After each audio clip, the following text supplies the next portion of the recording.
Breve Catecismo de Westminster. E hoje é a pergunta número 3. Qual é a coisa principal que as Escrituras nos ensinam? Vamos abrir, antes de partirmos para o estudo, a palavra do Senhor em Miqueias, no capítulo 6, verso 8. Miqueias, capítulo 6, verso de número 8. Vamos ler juntos esse texto? Miqueias 6, 8.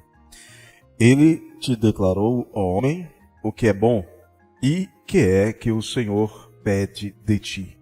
Que pratiques a justiça e ames a misericórdia e andes humildemente com o Senhor, seu Deus. Qual é a coisa principal que as Escrituras nos ensinam? A resposta dos irmãos lá em Westminster, século XVII, é: as Escrituras nos ensinam principalmente o que o homem deve crer a respeito de Deus e qual o dever que Deus requer do homem. Em outras palavras, ela é a regra de fé, do que nós devemos crer, e a regra de prática. Quais são os nossos deveres? O que nós devemos fazer. Tranquilo? Acho que o problema, né, é que a maneira como os irmãos escreveram é uma maneira mais antiga, e a gente, quando coloca isso numa linguagem mais do dia a dia, fica bem fácil de entender. Então, a verdade é que a Bíblia ensina muitas coisas importantes. Mas de todas, a coisa mais importante, é por isso que a pergunta é: qual é a coisa principal?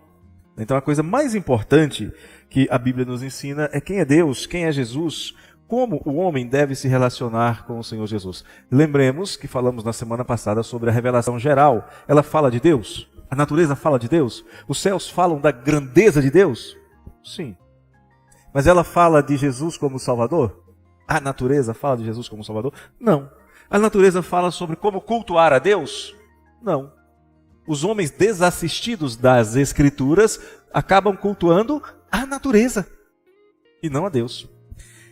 João, no capítulo 20, versos 30 e 31, João vai nos dizer que as Escrituras, ou o texto, esse texto de João especificamente, João capítulo 20, versos 30 e 31, vai dizer que Jesus fez muitas coisas, muitas mais coisas poderiam ser escritas a respeito de Jesus, mas as que foram registradas, o verso 31 especialmente, isto que nós temos de Gênesis a Apocalipse, o que foi registrado sobre a vontade de Deus, foi registrado para que nós creiamos que Jesus é o Cristo, o Filho de Deus, e para que crendo nele nós tenhamos vida. Mas pastor, lá em Gênesis não fala de Jesus, mas fala do Messias, fala do prometido, fala do Cristo, que é revelado no Novo Testamento. E em todas as páginas do Antigo Testamento vai apontando e preparando para ele. Então as Escrituras, elas foram dadas para que nós conheçamos a Deus, para que nós conheçamos a Cristo, para que nós creiamos em Cristo e crendo nós tenhamos vida eterna. E nos relacionemos com ele, porque não adianta você pegar, ler a Bíblia,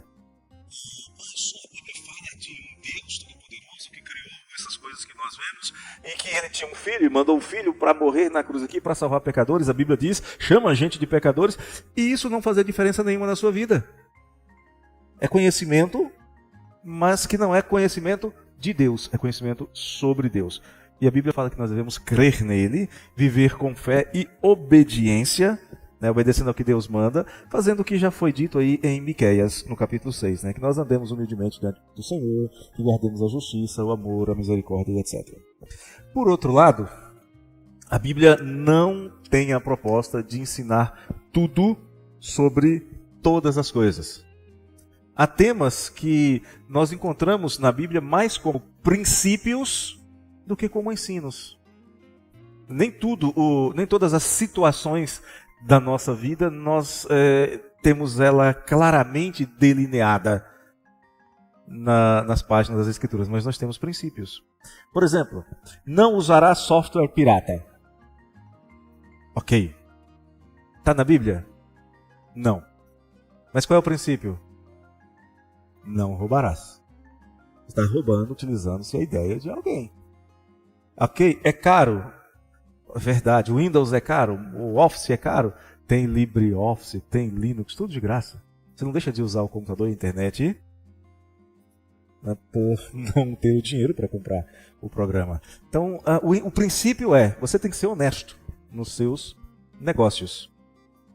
Embora não tenha lá, não usará software pirata. Certo?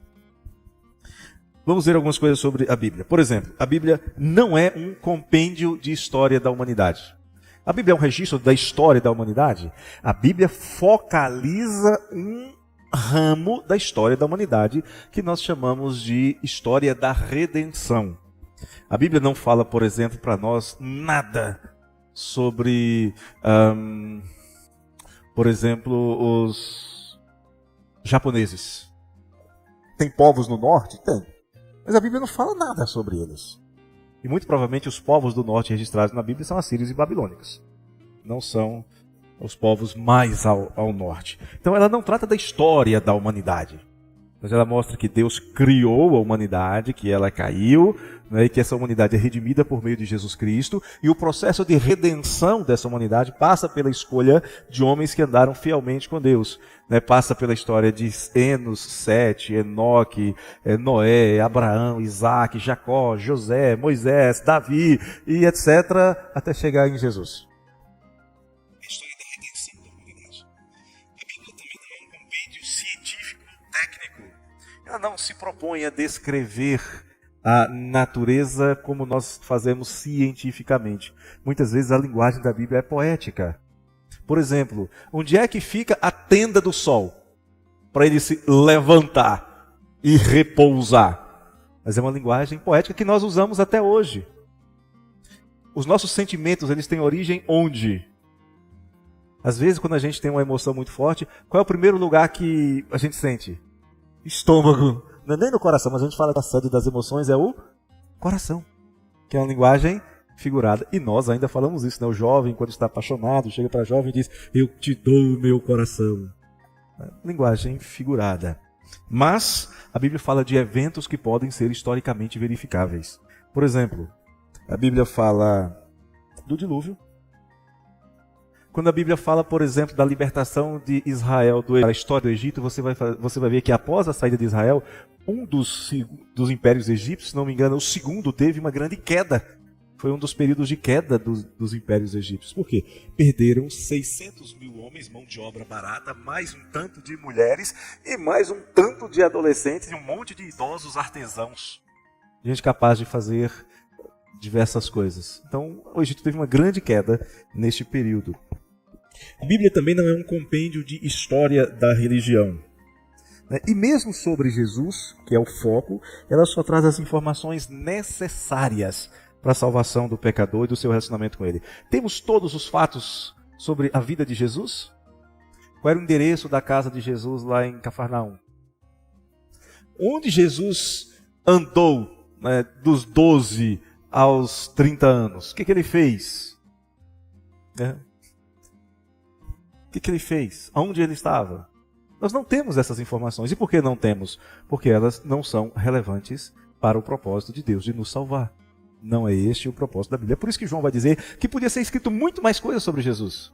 Mas o que era necessário foi escrito. Qual é a data de nascimento de Jesus? Apanha quem disser que é 25 de dezembro. Não sabemos se essa é a resposta correta. É 25 de dezembro? Não sei. Não é 25 de dezembro? Não sei. Não sabemos. Provável que não, mas não sabemos. Então, como foi o fim da vida de José, o pai de Jesus? Quem sabe? Só sabemos que ele era carpinteiro. Mais nada. Então a Bíblia não foi dada com o objetivo de ensinar tudo, mas ela foi dada com um objetivo. 2 Timóteo 3,15. 2 Timóteo capítulo 3, verso 15. A palavra do Senhor vai nos dizer o seguinte. Que a Bíblia, falando sobre Timóteo, né, Paulo falando sobre Timóteo, e desde a infância, tu, Timóteo, sabes as sagradas letras que podem tornar-te sábio para a salvação pela fé em Cristo Jesus. Então a Bíblia, que está aí, que nos foi nos dada para que nós sejamos tornados sábios para a salvação pela fé em Cristo Jesus. Eu vou ser uma sumidade em biologia, crendo na Bíblia? Não. Mas se eu for uma sumidade em biologia e crer na Bíblia, ou em outras ciências, eu posso talvez fazer um trabalho relevantíssimo, como fez o Adalto Lourenço, por exemplo. crente e cientista. Mas a Bíblia não faz de nós cientistas, faz sábios. São coisas diferentes. Então, se alguém perguntar por que Deus nos deu a Bíblia nos foi dada para ensinar-nos o que nós devemos crer sobre Deus e o que Deus quer que nós façamos. Pergunta até aqui? Fique à vontade.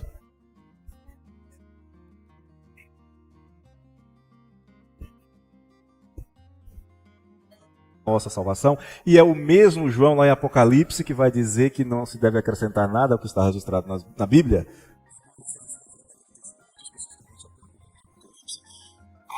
Tudo que Deus queria que nós crêssemos a respeito da salvação está registrado. É por isso que Paulo vai dizer a Timóteo que toda escritura é inspirada por Deus. O que não é escritura não é inspirada por Deus. Homens santos falaram da parte de Deus. Isso foi registrado para nós. O que não foi registrado, embora seja verdade, nenhuma palavra de Jesus foi mentirosa, foi à toa, mas só foram registradas, movido pelo Espírito Santo, aquelas palavras que seriam necessárias para nos conduzir à piedade e à salvação.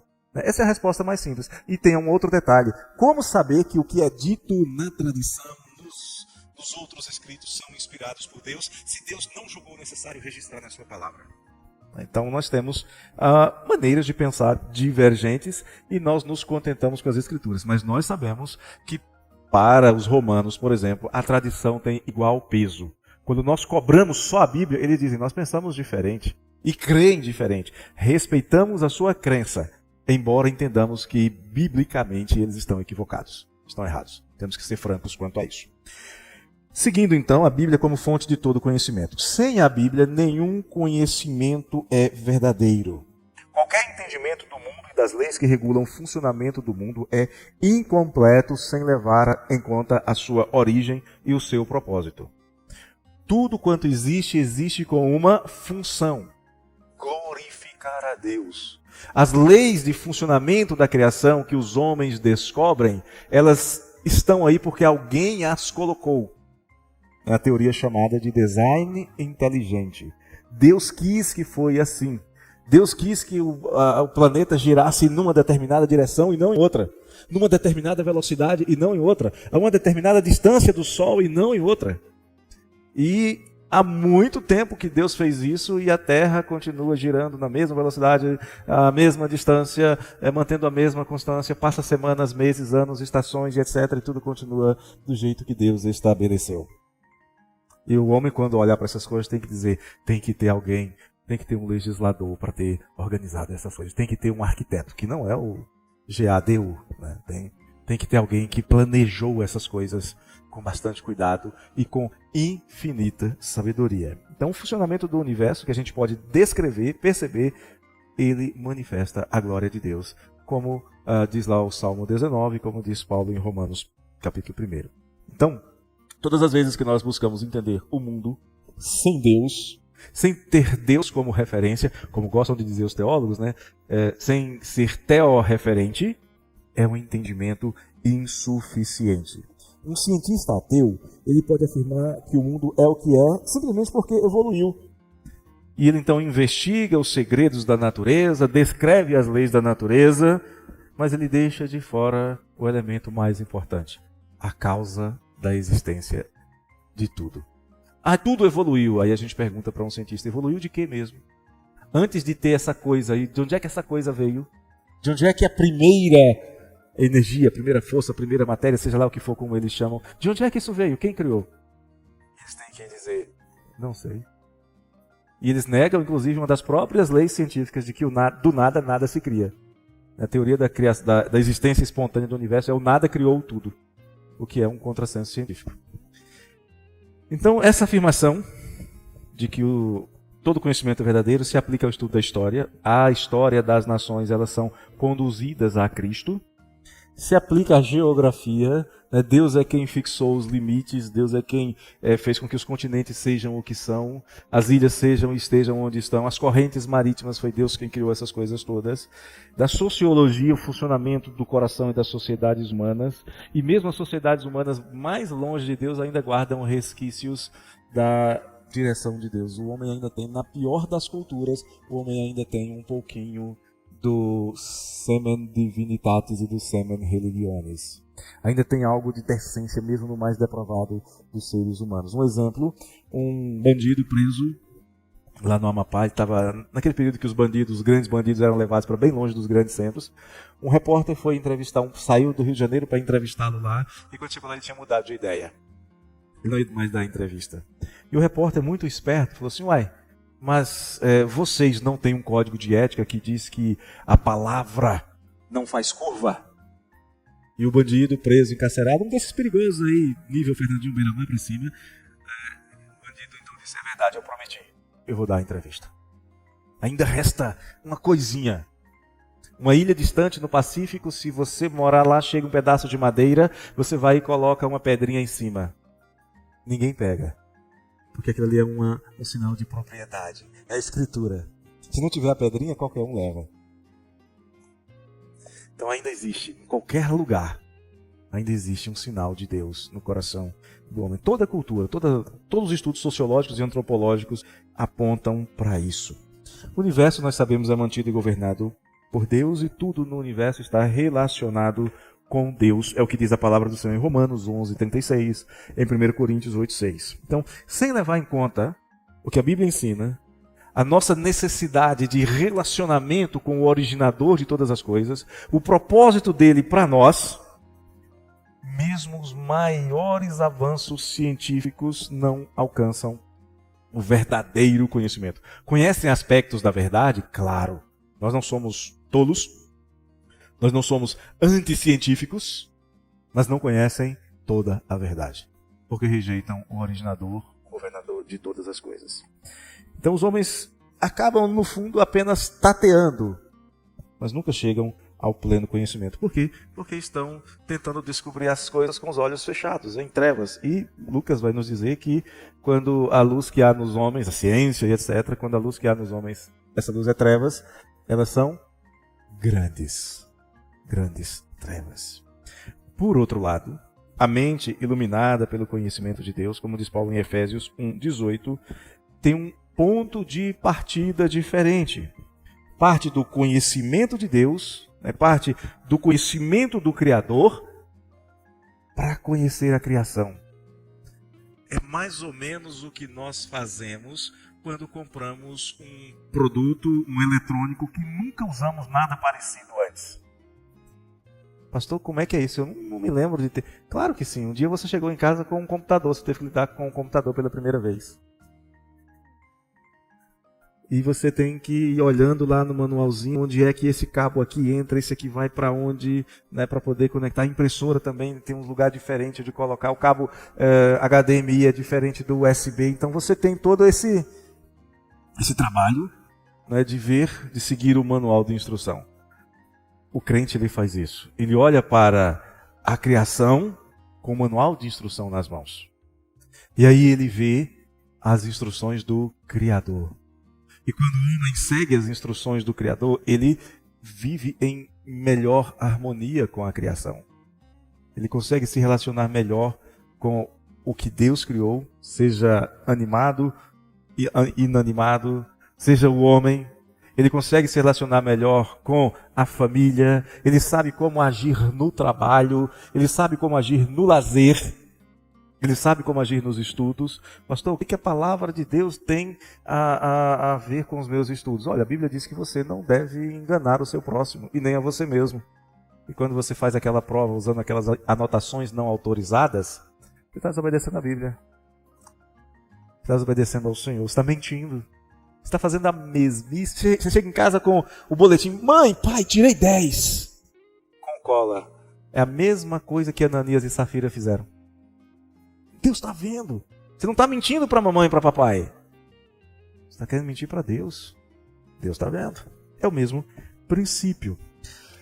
Mas nós só agimos assim se levarmos em conta a revelação especial de Deus. A Bíblia, que dá luz ao coração regenerado do homem pelo Espírito Santo. E somente um coração regenerado pelo Espírito Santo pode reconhecer a Bíblia como palavra de Deus.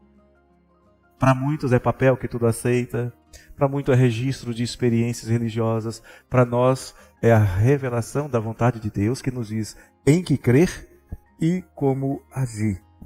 O conhecimento da Bíblia nos capacita a crer em um só Deus. Todas as demais religiões, todas, se pode pesquisar ao longo de toda a história da humanidade, não tem uma única religião apartada da Bíblia que seja monoteísta. Quais são as religiões monoteístas no mundo hoje? 3.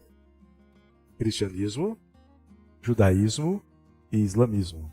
A origem do Islã é de uma visão deturpada das Escrituras.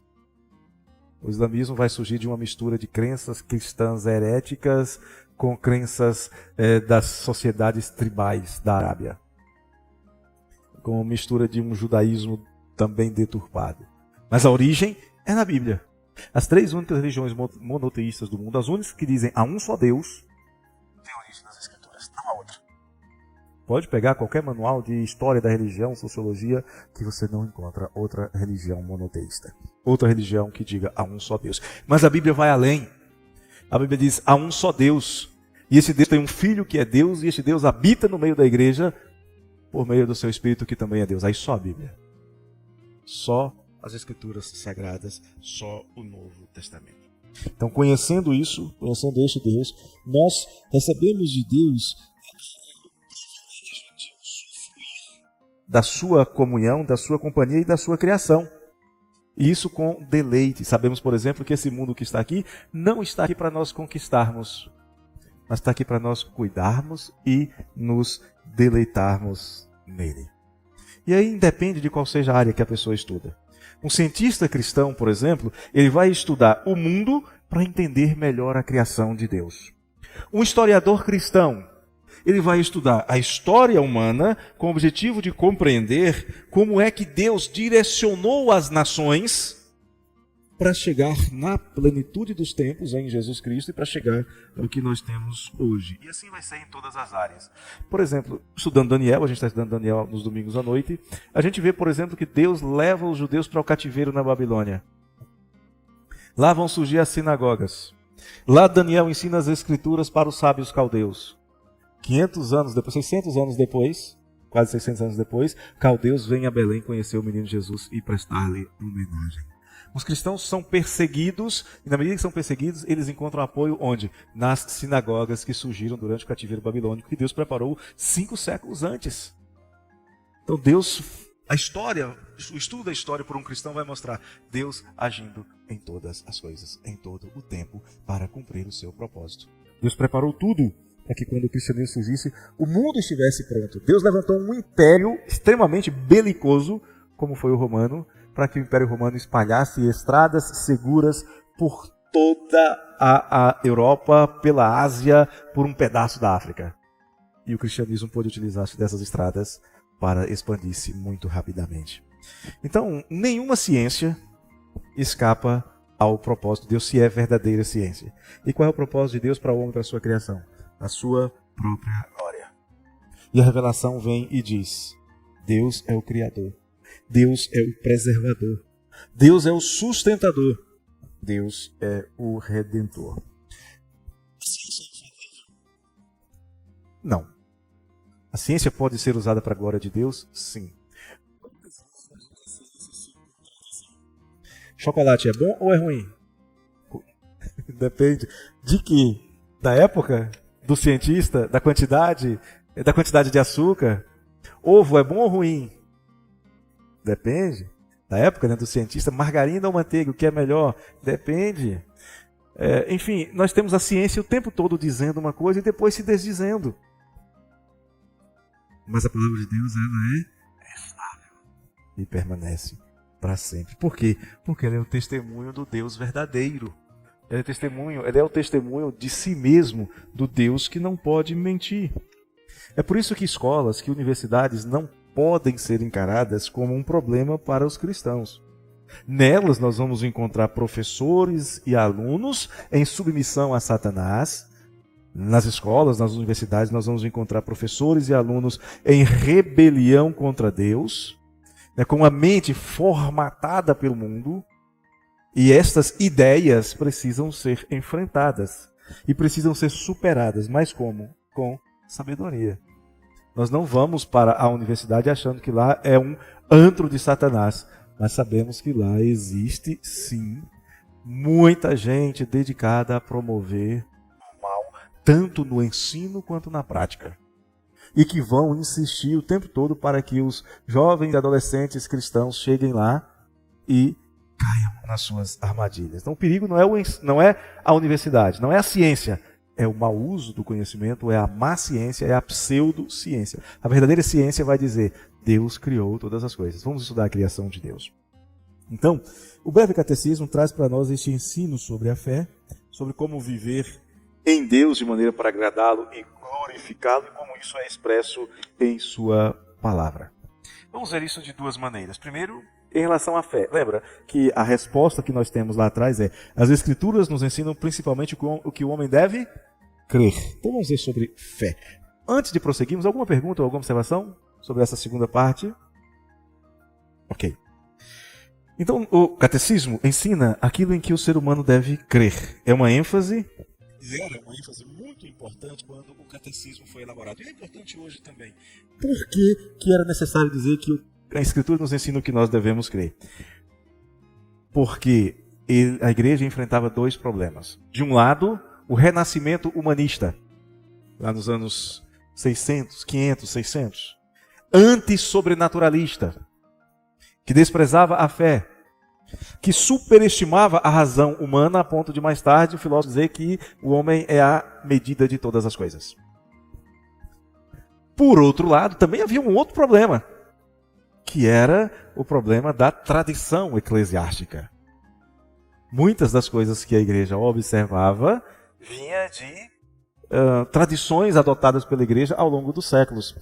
No mês de outubro do ano passado, eu mostrei aqui, um período de 1500 anos, a entrada de diversas tradições. Quando é que a igreja começou a usar vela, quando é que a igreja começou a usar paramentos, quando é que Maria começou a ser venerada, como é que começaram a ir nos túmulos e etc. Mostrei tudo isso aqui. E isso foi entrando e foi ficando na igreja.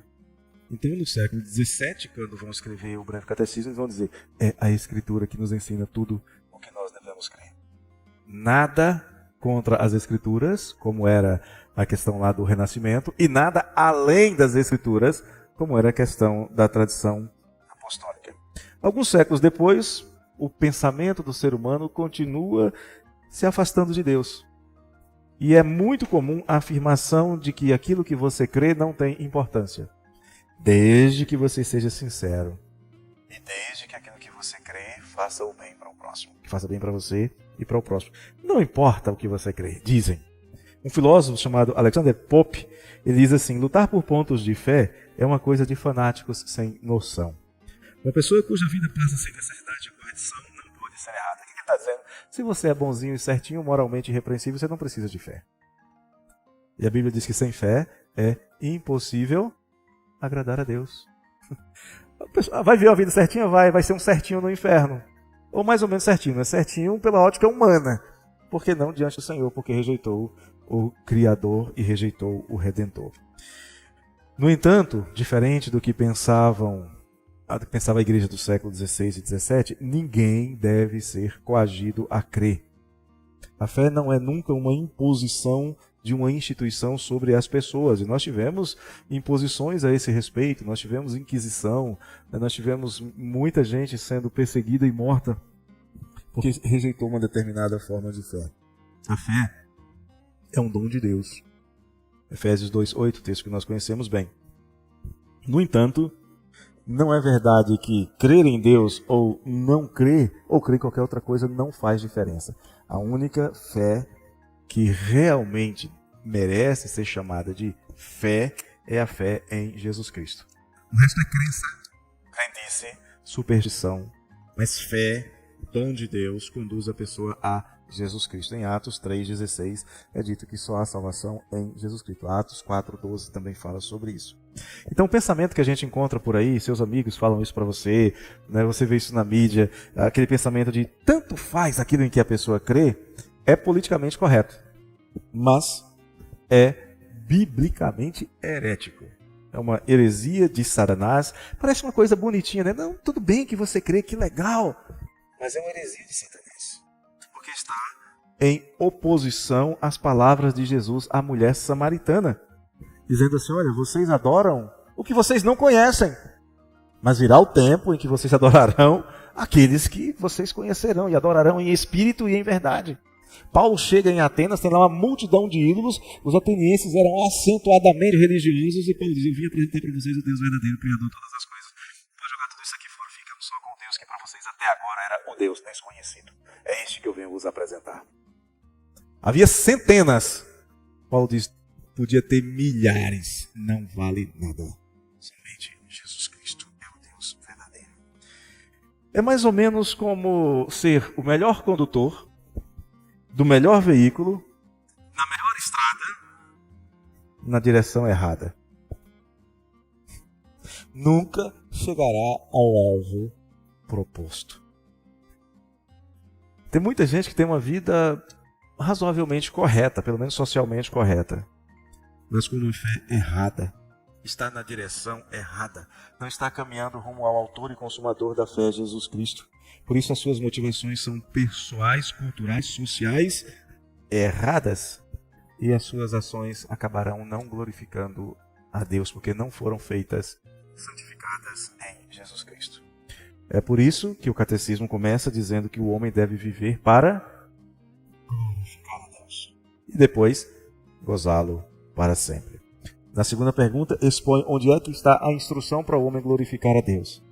E na terceira vai insistir dizendo que essa instrução é a palavra de Deus, é a Bíblia, que ensina o que ele deve crer e o que deve fazer. Então até aqui falamos sobre o que crer. Nós precisamos crer na revelação que está nas Escrituras.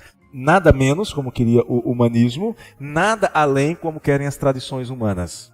Por mais bem elaboradas, por mais bonitinhas, nada aquém, nada além. E a segunda parte da resposta fala sobre obediência, aquilo que o homem deve fazer. Eu sempre brinco a respeito de matemática, né? Não adianta você aprender a equação correta, ficar chateado com o professor e chegar na hora da prova fazer errado só para pirraçar o professor. É você quem tem problema. É você quem será reprovado. Então a verdadeira fé, a fé em Cristo Jesus, a fé que resulta da revelação de Deus ao coração do pecador, ela vai resultar em obediência. E por quê? Porque se a pessoa crê no que Deus ordena crer, ela também atende ao que Deus ordena fazer. Quer ver um exemplo bem simples? Como é que você caminha em um salão onde tem uma plaquinha de piso molhado?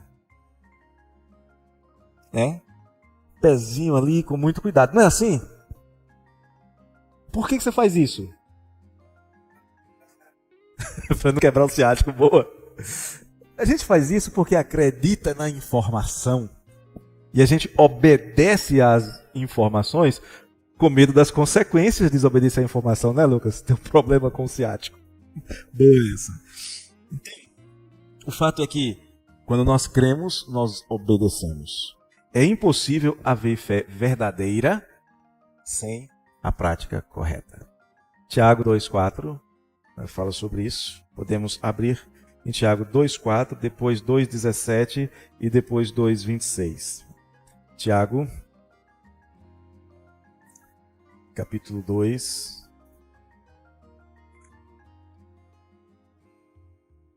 O 4 diz assim: Não fizestes distinção entre vós mesmos, e não vos tornastes juízos tomados de perversos pensamentos. A ideia... Eu acho que é 14, deixa eu conferir aqui. Eu acho que teve um erro de digitação. Isso, é 14. Na hora de digitar o dedo não bateu na tecla 1. 2,14. Meus irmãos, qual é o proveito se alguém disser que tem fé, mas não tiver obras? Pode acaso semelhante fé salvá-lo? Eu tenho fé, mas eu não obedeço. O limite de velocidade na curva é 60. Você quer passar a 160. Você tem fé, que seu carro é bom, que você é bom motorista. Vai com essa fé para o precipício. 17. Assim também a fé, se não tiver obras, por si só está morta. Mas Jesus veio para nos dar o quê? Eu vim para que vocês tenham vida, e vida em abundância. E Tiago está dizendo aqui, se a fé não se expressar, eu acredito, mas não vivo, estou morto. E finalmente o terceiro versículo é o 26. Porque assim como o corpo sem espírito é morto, assim também a fé sem obras é o quê? Morta. Então, pode semelhante fé salvar alguém que, eu creio, mas eu não obedeço. Eu creio, mas quero viver do meu jeito. Eu creio, mas a minha vontade é mais importante do que a vontade daquele que diz que é o meu Criador, o meu preservador, o meu Senhor, o meu Redentor. Aí é onde Tiago pergunta, pode uma fé assim salvar alguém tão desobediente? É óbvio que não. Então nós temos aqui esses dois ensinos do breve catecismo na pergunta de número 3. A Bíblia, a palavra de Deus, nos ensina aquilo em que nós devemos crer. Em Deus, conforme revelado nas Escrituras. Nem mais, nem menos. Também nos ensina que devemos obedecer aquilo que está revelado nas Escrituras, e em Deuteronômio é dito que devemos fazer isso sem nos desviar nem para a direita nem para a esquerda, guardando ou fazer tudo o que nos tem sido ordenado. Pastor, isso é uma imposição, né? Isso é pesado. Não, não é. Os mandamentos do Senhor não são pesados, pelo contrário, eles são leves e doces como o destilar dos favos. Sabe aquela coisa mais gostosa, aquela que você sente mais prazer em comer? Quando você começa a comer, dá vontade de não parar? É isso. Deus está dizendo assim, a minha palavra é para você como aquilo que é mais agradável ao seu paladar. Não há nada melhor. Então coloque em prática e vive. Lembramos que nós começamos a nossa reunião lendo o segundo livro das Crônicas, no capítulo 7, que começa com a oração de Salomão. Senhor, se o teu povo desobedecer, quando tiver feito coisa errada, quando tiver sido mandado lá para os fins das terras, e esse povo se lembrar do Senhor e orar, restaura. Deus diz, eu restauro. A desobediência gera morte. Isaías capítulo 1. Se recusardes e fordes rebeldes, serei devorados à espada. A obediência gera vida, mas se ouvirdes, se quiserdes me ouvirdes, comereis o melhor dessa terra. Então somos chamados como crentes, segundo o Catecismo nos ensina na pergunta 3, para crer segundo as Escrituras e para obedecer o que é ensinado nas Escrituras.